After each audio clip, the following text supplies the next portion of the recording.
الحمد لله رب العالمين وبه استعين واشهد ان لا اله الا الله وحده لا شريك له واشهد ان محمدا عبده ورسوله اما بعد. گرامی قدر مشاہدین کرام، حج کے مسائل کے سلسلے میں محظورات احرام پر گفتگو گزشتہ دروس میں ہوئی ہے. بعض محظورات کا ذکر کیا گیا. آج ہم کچھ نئے محظورات کے بارے میں آپ سے بات کریں گے. بال موڑنا ممنوع ہے احرام کی حالت میں، یہ بتایا گیا. ناخن کترنا ممنوع ہے احرام کی حالت میں، یہ بتایا گیا. سر پہ ٹوپی پہننا یا رومال پہننا، سر ڈھانپنا ممنوع ہے، یہ بتایا گیا. اور سلے ہوئے بدن کے اعضاء کے مطابق سلے ہوئے لباس پہننا ممنوع ہے، یہ بتایا گیا.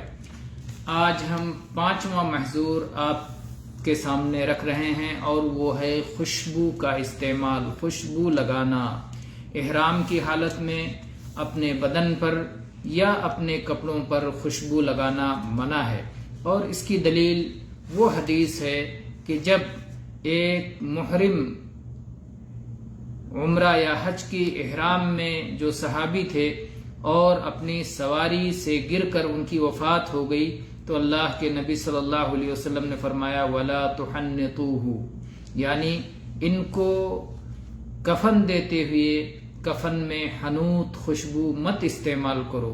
تو وفات کے بعد احرام کی حالت ہی میں محرم کو دفن کیا جاتا ہے اور ان ممنوعات کا بھی لحاظ کیا جاتا ہے. یعنی سر کو نہیں ڈھکا جاتا، کفن دیتے ہوئے سر نہیں ڈھکا جاتا، اس لیے کہ حالت احرام میں وفات ہوئی ہے.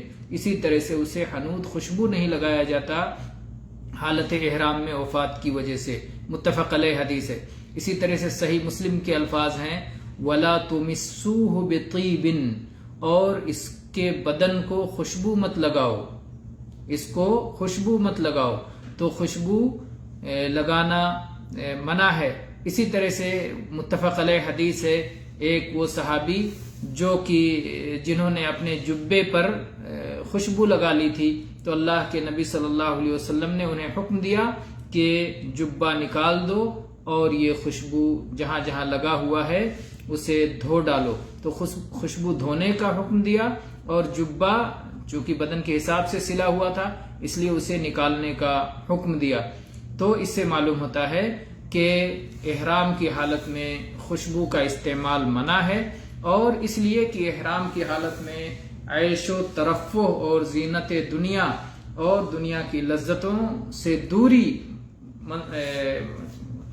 مقصود ہے، نہ کہ دنیا کے عیش و آرام میں رہے اور آخرت کی یاد آئے. اس لیے اس سے بھی روکا گیا ہے احرام کی حالت میں. تو یہ 5واں محظور ہے. 6واں محظور ہے خشکی کے شکار کرنا. اللہ تعالیٰ نے قرآن پاک میں سورہ مائدہ کی آیت نمبر 95 میں ارشاد فرمایا یا ایھا الذین آمنوا لا تقتلوا الصید وانتم حرم، اے ایمان والو جب تم حج یا عمرہ کے احرام کی حالت میں ہو ایسی صورت میں تم کسی شکار کو مت مارو. اسی طرح سے اللہ تعالیٰ نے فرمایا وَحُرِّمَ عَلَيْكُمْ صَيْدُ الْبَرِّ مَا دُمْتُمْ حُرُمًا، اور جب تک تم حالت احرام میں ہو تم پر خشکی کے شکار ممنوع ہیں. تو خشکی کا شکار احرام کی حالت میں آدمی خود نہیں کرے گا، اور نہ ہی کسی شکار پر مدد کرے گا، اور نہ ہی کسی شکار کو ذبح کرے گا. تو اس طرح سے ہر وہ شکار جسے انسان نے خود شکار کیا ہو یا اس کی خاطر شکار کیا گیا ہو یا اس شکار میں اس نے مدد کی ہو، یہ سب احرام کی حالت میں منع ہے، اور اس کا کھانا بھی اس کے لیے جائز نہیں ہے.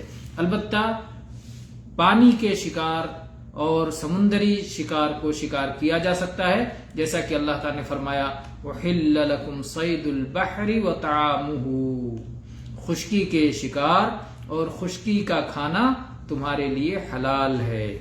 اور اسی طرح سے وہ حیوانات جو شکار نہیں ہیں بلکہ جو پالتو ہیں اور جنہیں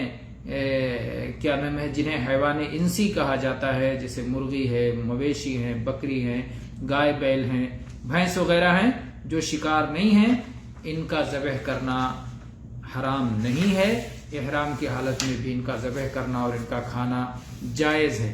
ایسے ہی درندے وغیرہ جن کا کھانا حرام ہے ان کو مارنا جائز ہے، حلال ہے، اگر وہ لوگوں کو تکلیف پہنچانے والے ہیں۔ تو جو تکلیف پہنچانے والے درندے ہیں احرام کی حالت میں ان کا مارنا جائز ہے۔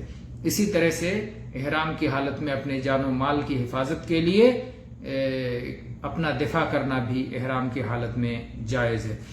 اور یہ جو چیزیں ممنوعات ہیں جن کا ذکر کیا گیا، اگر کبھی کسی محرم کو ان ممنوعات کے ارتکاب کی ضرورت ہو تو ان کا ارتکاب کر کے فدیہ ادا کرے گا۔ قرآن پاک میں اللہ تعالیٰ نے سورہ بقرہ کی آیت نمبر 196 میں ارشاد فرمایا، فَمَنْ كَانَ مِنْكُمْ مَرِيضًا أَوْ بِهِ أَذًى مِّن رَّأْسِهِ فَفِدْيَةٌ مِّن صِيَامٍ أَوْ صَدَقَةٍ أَوْ نُسُكٍ۔ اگر کوئی شخص بیمار ہے یا اس کے سر میں کوئی تکلیف ہے، سر مڈانا منع ہے احرام کی حالت میں، اگر سر میں جوئیں پڑ گئے، اگر سر میں کوئی تکلیف ہو گئی بالوں کے پراگندہ ہونے کی وجہ سے اور کسی وجہ سے سر مڈانے کی ضرورت پڑ گئی تو آدمی سر مڈا لے گا اور فدیہ دے گا۔ فَفِدْيَةٌ مِّن صِيَامٍ أَوْ صَدَقَةٍ أَوْ نُسُكٍ۔ اس کو اختیار ہے 3 چیزوں میں، چاہے 3 دن صوم رکھے، روزہ رکھے، چاہے 6 غریبوں کو کھانا کھلائے، صدقہ دے، یا ایک قربانی کرے، ایک بکری قربان کر دے یا بڑے جانور میں ایک حصہ قربان کر دے۔ تو اس طرح سے یہ فدیہ ہے اگر کوئی شخص ان محظورات کا ارتکاب کرتا ہے۔ کچھ اور محظورات ہیں، انشاءاللہ ہم اس پر اگلے دروس میں گفتگو کریں گے۔